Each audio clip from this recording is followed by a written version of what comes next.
50 Cent right here, boy. Queen. Coming at you.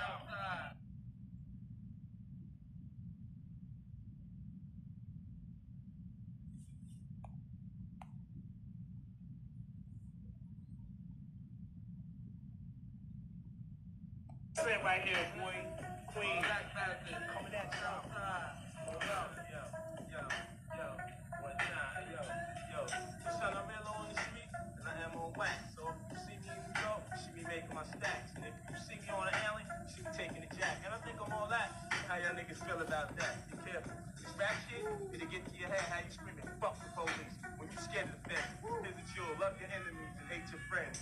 Your enemies remain the same, your friends always change. I travel state to state, stand spot, filled with weight, Jaguar, XK8, money machines, count banks, kites with 5 words, kill them now, don't wait. For 21 years I've been sober, slinging dope and crack. 1 year I've been down with rap, son, and I fucking relapse. Hydro and hash, I'm twisting the cash, I'm getting it.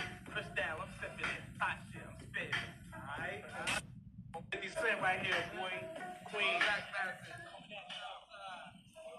All right. So this is where we're gonna start this today.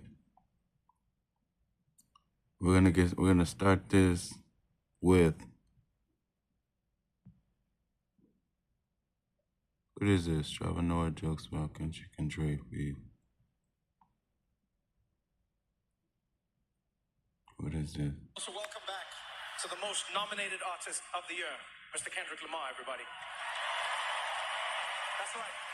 9 nominations this year. Congratulations. And that is all I'm going to say. Congratulations. I actually thought about writing a few jokes, roasting you, but then I remembered what you can do to light-skinned dudes from other countries.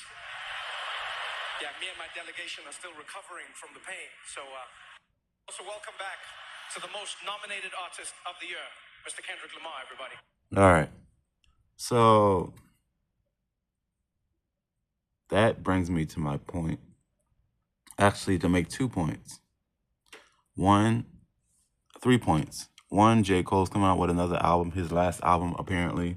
You know, because rappers do make albums, retire, and then unretire, and then retire again. First point is the 50 Cent one. It's about, I want to talk about, I got all this paint on my hands from yesterday night.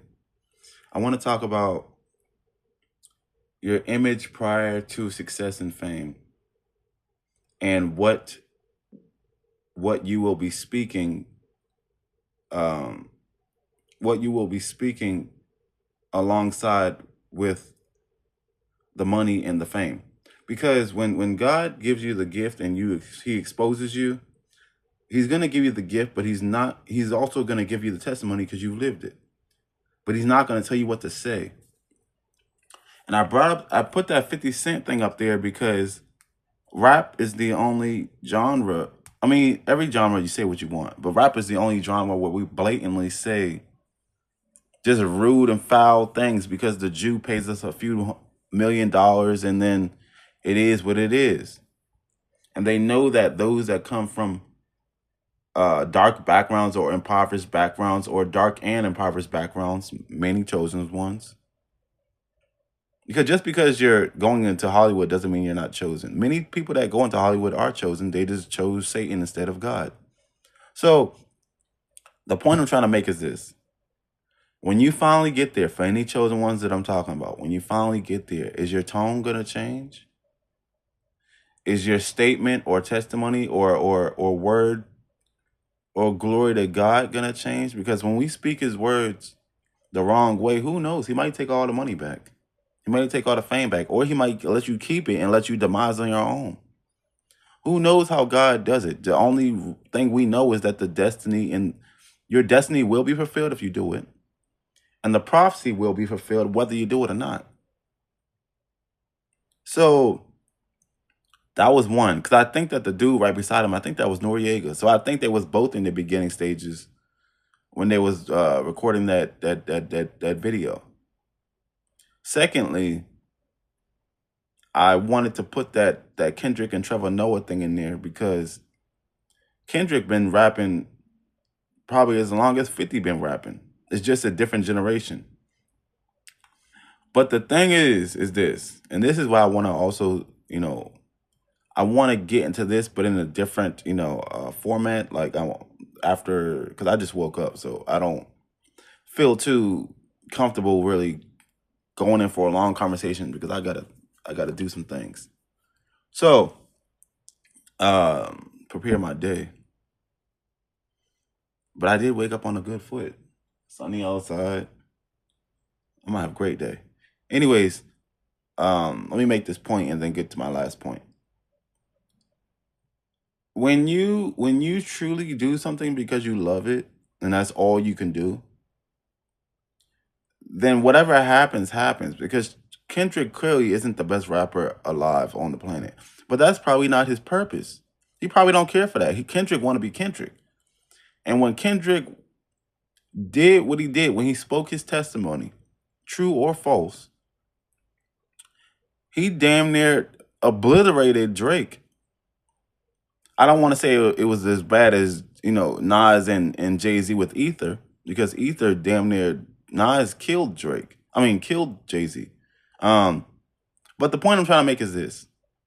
When you do your will in the correct way, all things come together. Because still to this day, even though Kendrick did destroy Drake, they are still arguing who's better. Oh, Drake gonna come back with a banger. That's not the point. The point is who won the rap battle. You see why no one takes rap serious? Because even in the standard to rank rappers based on what they've done in the rap Olympics, which is called basically beef, even when the whole beef is done and they tally up the score ain't even calculated correctly because people are stupid. But anyways, we all know what we know when we feel it. Kendrick destroyed Drake, and he is now getting the fruits of his labor. Even though they all work in demonic environments, I'm still happy for Kendrick. It's not to say I'm not happy for Drake, but Drake has been an op since the beginning. You all just never saw it. That's the only reason. It has nothing to do with Drake being from Canada. I don't care. There's a lot of beautiful people in Canada. Jim Carrey from Canada. He's a comedian. There's a lot of people from Canada. Melissa Ford's from Canada. She's pretty. There's a lot of people from Canada. I can go down the list, and you would never, even assume that they were Canadian. And if you know your history, Canada is basically just America, like just more colder. It's just the America that doesn't like beef that's more colder. So, anyways, the point I'm trying to make is this. When you finally get to the fame, God will still be watching you. So be careful. You're still, just like 50 said on the rap. He said, I pay attention to my enemies more than my friends because enemies stay the same. It's the friends that change. Whatever he said. But the thing about it is this. When you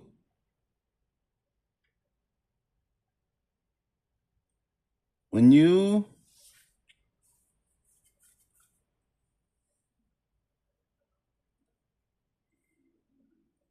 when you really get to the fame, you're not going to know how to act. You're not going to know how to act because it's going to be so different. The best thing to do is just to stay quiet. Stay quiet and recollect and reflect on what God has given you prior to the blessing. Let me see what this is. When I find myself in times of trouble, Mother Mary comes to me, speaking words of wisdom, let it be. And in my hour of darkness, she is standing right in front of me, speaking words of wisdom, let it be. Let it be. Let it be. Let it be. Oh, let it be. Whisper words of wisdom, let it be.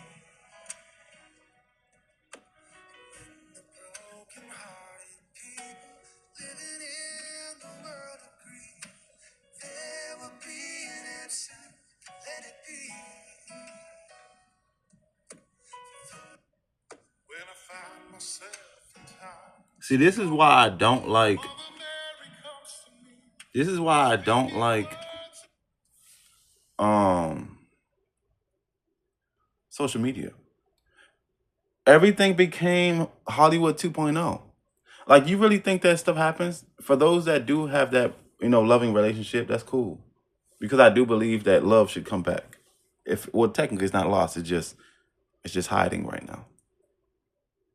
It took a break. It said, I'm out. But anyways, we fabricate everything just for some attention. How much of those relationships is really doing that? It's cap. First of all, who the cameraman? So that means they threw the camera in the bushes. Just like, these are the things that everything that they do on this internet, YouTube, Instagram, TikTok, all that, it's orchestrated. That's what God taking his pretty time, man. God taking his time until we become real, until we produce a real outcome, a real reality. God does not like this. Listen, let me get back to what I was saying, because it all ties in. It all goes together as one thing. Because the 50 thing was talking about, what is talking about right here? I keep getting distracted by these. What God was doing 6 months ago, he's done doing that. Now he's moving in a new direction with a mission in mind. Please pay attention to this. With a mission in mind. The mission of heaven in this season is to call the children of God. Listen to this, please. The mission of God in this season is to call the children of God out of the reserve bench into the active side of things. And I'm going to explain that some more. You know, in the military, you have people who are in reserve, and then you have people who are active. Now, God is saying, I'm calling everyone. I am unsitting my children from the sit of reserve, and I am bringing them into the active side of things. That's what God is saying. There is a shift. There is a shift. God is out here recruiting. God is out here bringing people, calling people, burning fires in the hearts of his children to wake up from being on the reserve bench. And he's saying it's time to come active. It's time to become active. There is so much that God has invested in you, child of God. So much he has invested in you over the years. Most of you have gone through processing what the Spirit of God calls the processing of his priests and the processes of his soldiers. You have gone through that processing for a long time. There are certain things that you went through. There are certain hardships that you had to endure. There are certain things that you had to deal with, certain seasons that you had to survive. And God is saying that was all processing. Now I have taken you out of the place of training. That's it, Misha. The training is over. Now it's time for me to send you out. Now it's time for action. You're in the spirit, Misha. You're in the spirit. Now is time for action. Enough. This is what he said. Enough of my children are enough with my children chasing after things that they are not supposed to be chasing after, that they have no business going after. My children have been operating from a place of training, operating from a place of processing, which was okay at the time. But now God is saying, I'm putting a badge on your shoulder and I'm sending you forth. I am putting a badge on your shoulder and I'm sending you forth. What God was doing 6 months ago, he's done doing that. Now All right. he's moving in a new direction. She done gave a word. She gave the word. She gave the word. She gave the word. I want to leave you all with the 50 Cent thing, but I think we kind of said what we needed to say. He said what we needed to